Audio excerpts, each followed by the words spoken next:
आता आज जे आपण देतोय हे थोडक्यामध्ये काय तुम्हाला बॅकग्राऊंड मध्ये दिसत असेल की आपण थोडक्यामध्ये पाण्यानं आज आपल्या खोडव्याला पहिलं पाणी देतोय. लक्षात ठेवा.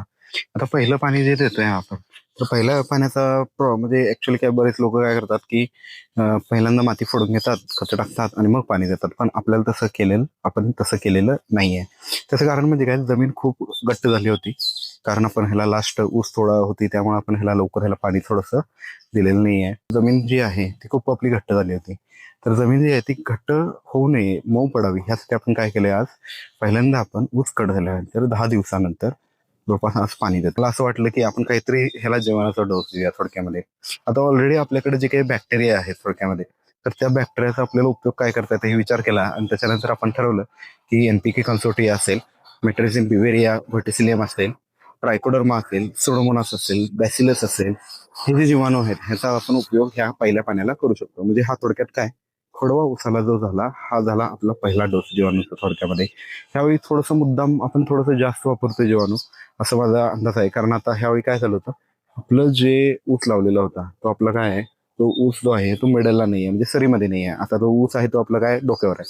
आता डोक्यावर असल्यामुळं या ऊसाला जीवाणू लवकर भेटतील असं मला वाटत नाही पाण्यानं. त्यामुळे आपण काय केलं, मुद्दाम थोडासा जीवाणू जे आहेत ते थोडेसे जास्त वापरलेत आपण मुद्दाम, जेणेकरून सगळीकडे पूर्ण शेतामध्ये ते पसरावं. म्हणजे हे सुद्धा तुम्हाला लक्षात ठेवावं लागेल की लावणी ऊसामध्ये काय आहे की ऊस जो असतो नॉर्मली पहिल्या टप्प्याला खाली असतो, मिडलला असतो. त्यामुळे कधी पाण्यातनं तुम्ही सोडू शकता. पण खोडं उसाला तसं बऱ्यापैकी होत नाही. पण ज्यांना वेळ आहे ते लोक आळवणी करू शकतात. ज्यांना वेळ नाहीये ते लोक काय करू शकतात, पाण्यात थोडंसं प्रमाण वाढून जीवनाचं तुम्ही सोडू शकता. आता पहिल्या टप्प्याला आम्ही काय वेगळं वापरलं का, तर थोडक्यामध्ये बघा, जसं मी सांगितले लिस्ट तुम्हाला, आपण पहिला जो फोकस ठेवलाय तो म्हणजे बुरशीवर. म्हणजे थोडक्यात काय, आपलं जे ऊस होतं त्याला दुसरी कोणतीही बुरशी लागू नये ह्याचा आपण विचार केला.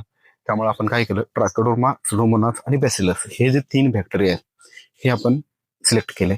त्यानंतर आपण कोणता सिलेक्ट केला, एनपीके कन्सोर्टिया सिलेक्ट केला. त्याच्यानंतर आपण सिलेक्ट केला ॲझोटोबॅक्टर, तो नत्र अपटेक करणारा जो बॅक्टेरिया, नायट्रोजन अपटेक करणारा जो बॅक्टेरिया, तो आपण सिलेक्ट केला.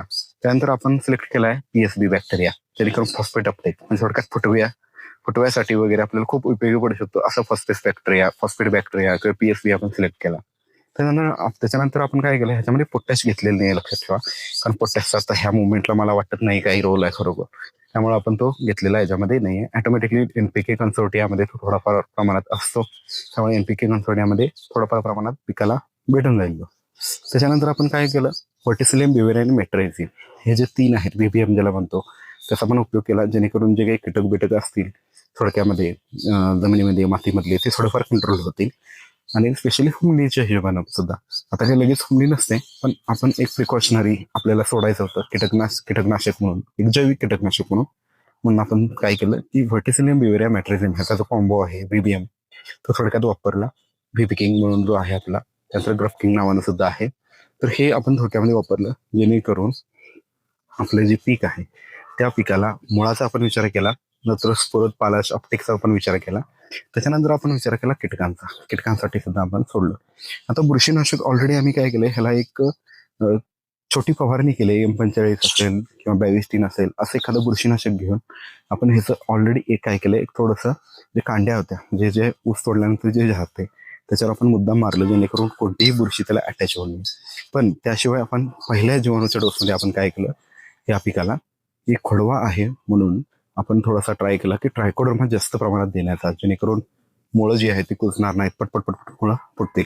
आणि ऑलरेडी आज जेव्हा मी आलो त्यावेळी बघितलं की बऱ्याच ठिकाणी आपल्या खोडव्या पिकामध्ये आता जे कट केलेला जो ऊस होता त्याच्यामधून जे छोटे छोटे फुटवे आहेत बारीक, किंवा जे परत उगवण्याला सुरुवात झालेली आहे. म्हणजे थोडक्यामध्ये काय, आता हे पाणी खूप परफेक्ट आहे असं मला वाटतं. कारण पाणी दिल्यामुळे काय होईल, आता ते स्पीडअप होईल नक्कीच. आणि आपण आज तारीख 22 आहे, कदाचित 22 फेब्रुवारी. तर 22 फेब्रुवारीला आपण थोडक्यामध्ये जे काही जीवाणू आहे त्याच्यावर डोस दिलेला आहे बघा. तर कोणतेही केमिकल अजून वापरलेलं नाहीये. आता 22 तारखेनंतर पुढच्या 10, 15, 20 दिवसामध्ये काय फरक पडतो त्याच्यावर आपण परत एक व्हिडिओ बनवू, जेणेकरून आपल्या लक्षात येईल की आपण काय बदल केलेत आणि आपण जीवाणू वापरल्यानंतर किती प्रमाणात त्याला खरोखर फरक पडतोय. तुम्ही बरेच लोक शेती करत असाल तर त्याच्यामध्ये तुम्हाला माहिती आहे की खोडवा ऊस कट केल्यानंतर किती दिवसात उगवतं, नंतर उगवल्यानंतर आपल्याला काय बेसिक अडचणी येतात हे तुम्हाला माहिती आहे. तर आपल्या ह्या व्हिडिओच्या माध्यमातून तुम्हाला काय कळेल की ज्यावेळी आपण जीवाणू आणि खतं ज्यावेळी एकत्र करतो तर त्याचा उपयोग कसा तुमच्या पिकाला होऊ शकतो किंवा तुम्ही जे करताय त्याच्यामध्ये काही तुम्ही इम्प्रूव्हमेंट करू शकता, मला पण कळेल की जर तुम्ही वेगळं काही करत असाल तर नक्की मला कॉमेंटमध्ये सांगा. तर अशा प्रकारे आपण आता प्रत्येक स्टेजचे खोड्या व्यवसायाचे सुद्धा अशाच पद्धतीनं व्हिडिओ घेत जाऊ, जेणेकरून काय होईल की तुम्हाला कळेल की आपण वेगवेगळ्या जीव स्टेजला खोडव्या व्यवसायाला स्पेशली दिल्यानंतर काय काय फरक पडणार आहे. धन्यवाद.